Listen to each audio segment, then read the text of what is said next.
دوستو آج کی ویڈیو میں ہم آپ کو بتائیں گے یہودیوں کا پورا اتہاس کہ یہودی کون ہیں اور ان کا مقصد کیا ہے اور یہودی مذہب کیسے شروع ہوا اور یہودی مذہب آخر مسلمانوں سے چاہتا کیا ہے اور ان یہودیوں نے اپنے سینوں میں کون سا راز چھپایا ہے اور یہودی لوگ کون سی پرانی نشانیوں کو ڈھونڈتے رہتے ہیں۔ ان سب سوالوں کا جواب آج آپ کو اسی ویڈیو میں دیں گے، اس لیے میری آپ سے ریکویسٹ ہے کہ آپ اس ویڈیو کو آخر تک ضرور دیکھیے گا۔ دوستو دراصل یہودی ایک ایسی بری قوم رہی ہے کہ جنہوں نے ہزاروں سال اپنی زندگی اللہ تعالیٰ کی نافرمانیوں میں گزاری ہے۔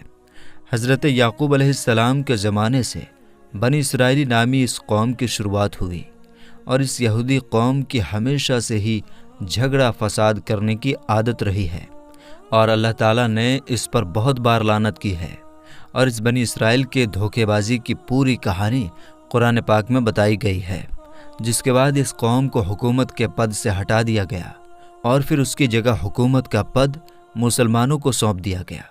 دنیا بھر کی قوموں میں یہودی ایک ایسی قوم ہے جس کو اللہ تعالیٰ نے سب سے بڑا مجرم ٹھہرایا ہے۔ قرآن شریف کو غور سے سمجھنے پر یہودیوں کا جو جرم کھل کر ہمارے سامنے آتا ہے، آج آپ کو اس ویڈیو میں خود بخود معلوم پڑ جائے گا۔ دوستو یہ قوم ہمیشہ وعدے کے خلاف کام کرتی تھی۔ آخرکار طور پہاڑ کو اٹھا کر ان کے سروں پر لٹکایا گیا، لیکن اس کے باوجود بھی ان کے وعدہ توڑنے کا سلسلہ چلتا رہا اور وہ لوگ قرآن کی آیت کو بیچ کر اپنے گانے بجانے کا شوق پورا کرتے تھے، دوسروں کو نیکی کرنے کو کہتے تھے لیکن خود نہیں کرتے تھے۔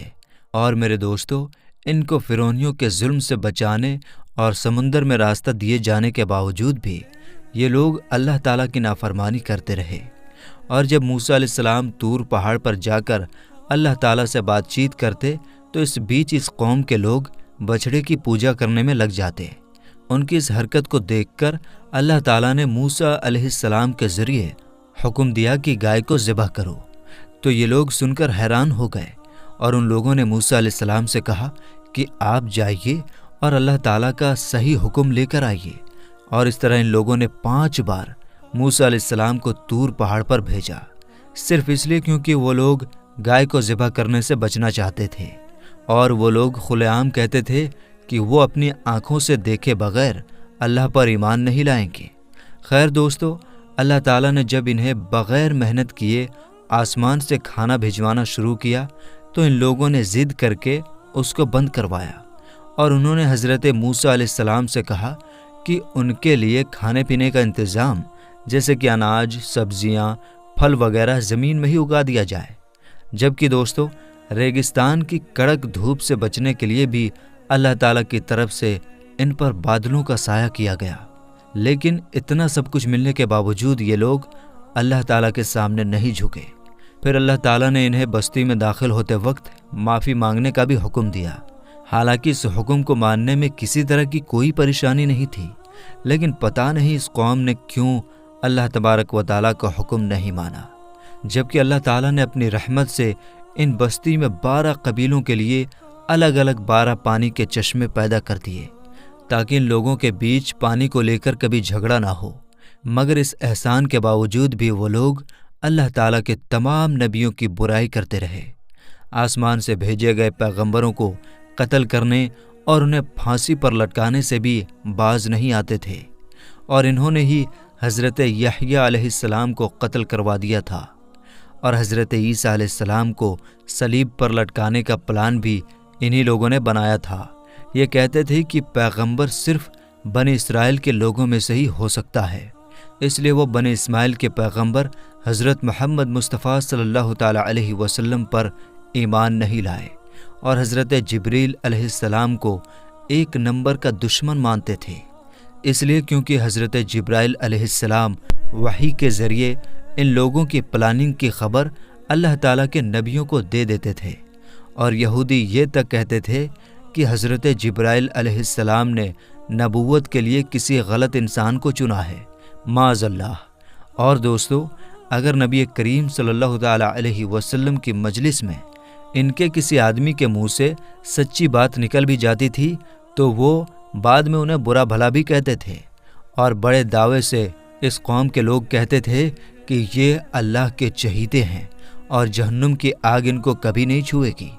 حالانکہ اس یہودی قوم کے آپس کے جھگڑے بھی بہت سخت ہوا کرتے تھے اور یہ آپس میں مار کاٹ بھی کرتے تھے اور قبیلوں میں جا کر قبیلے کے لوگوں کو بستیوں سے ہی نکال دیا کرتے تھے، جیسا کہ اب وہ فلسطینیوں کے ساتھ کر رہے ہیں۔ محمد مصطفیٰ صلی اللہ تعالیٰ علیہ وسلم کے آنے سے پہلے یہ لوگ ایک نبی کے آنے کی بات کیا کرتے تھے اور مدینہ والوں سے کہا کرتے تھے کہ اس نبی کو آنے دو، ہم تم سے نپٹ لیں گے۔ لیکن نبی کریم صلی اللہ تعالیٰ علیہ وسلم کے آنے کے بعد وہی یہودی رسول پاک صلی اللہ تعالیٰ علیہ وسلم کے برے دشمنوں میں سے ایک ہو گئے، اور تو اور یہ لوگ جادو بھی سیکھتے اور سکھاتے تھے اور اسی جادو سے میاں بیوی کے بیچ جھگڑے فساد کروا دیتے تھے اور اس جادو کو حضرت سلیمان علیہ السلام سے بھی جوڑ دیتے تھے۔ حالانکہ قرآن پاک میں موجود ہے کہ حضرت سلیمان علیہ السلام کا دور دور تک جادو سے کوئی مطلب نہیں ہے، کوئی تعلق نہیں ہے۔ نبی کریم صلی اللہ تعالیٰ علیہ وسلم پر بھی ان یہودیوں نے ایک بار جادو کیا تھا، اور اس کے علاوہ ایک بار حضور نبی کریم صلی اللہ تعالیٰ علیہ وسلم کو چٹانوں کے ذریعے زخمی کرنے کی بھی کوشش کی تھی، اور اللہ تعالیٰ کے پیغمبر حضرت سلیمان علیہ السلام کو بھی وہ نبی نہیں مانتے تھے بلکہ ایک بادشاہ سمجھتے تھے، معاذ اللہ۔ اور اپنے پیغمبروں اور نبی کریم صلی اللہ تعالیٰ علیہ وسلم سے یہ لوگ خورد کر سوال کیا کرتے تھے، اور اپنے ساتھ ساتھ مسلمانوں کو بھی یہ کام کرنے کے لیے اکساتے تھے۔ لوگوں کو ہمیشہ سچائی کے راستے سے، حق کے راستے سے، اللہ تعالیٰ کے راستے سے روکتے تھے اور لوگوں کا مال ناجائز طریقے سے کھا جاتے تھے۔ انہوں نے اس زمین پر 2 بار بہت بڑا جھگڑا فساد کیا ہے،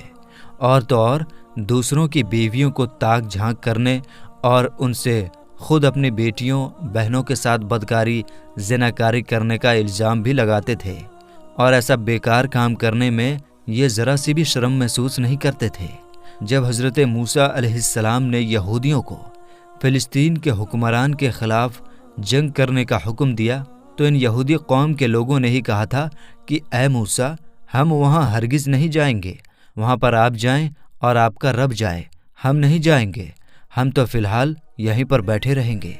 اس کا ذکر سورہ مائدہ کے آیت نمبر 24 میں موجود ہے، اور قرآن پاک میں ایک اور جگہ ہے، اور ان میں سے کچھ لوگ ایسے ہیں جو کہ کتاب پڑھتے ہیں اور زبان کا الٹ پھیر اس طرح سے کرتے ہیں کہ تم سمجھو کہ وہ کچھ وہ پڑھ رہے ہیں کہ وہ کتاب ہی کی عبارت ہے، اور یہ سورہ آل عمران کی آیت نمبر 78 میں موجود ہے۔ اور ایک جگہ قرآن پاک میں ہے کہ ان یہودیوں کی گستاخی اتنی زیادہ تھی کہ وہ یہ بھی کہتے تھے کہ معاذ اللہ، اللہ فقیر ہے اور ہم امیر ہیں، نعوذ باللہ۔ سورہ آل عمران آیت نمبر 181۔ اور ایک جگہ قرآن پاک میں موجود ہے، اور نعوذ باللہ یہ کہتے تھے کہ یہ جانور اور یہ کھیت محفوظ ہیں،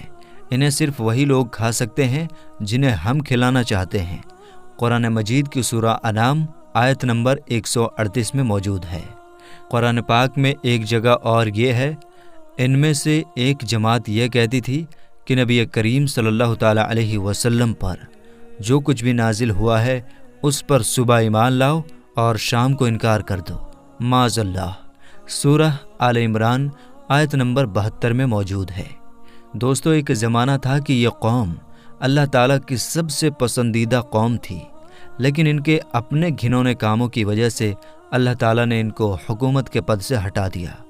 اور میرے دوستو، یہودی کیونکہ قرآن پاک کو نہیں مانتے، اس لیے انہیں پتہ نہیں ہے کہ ہم اللہ تعالیٰ کی بارگاہ سے ٹھکرائے ہوئے ہیں،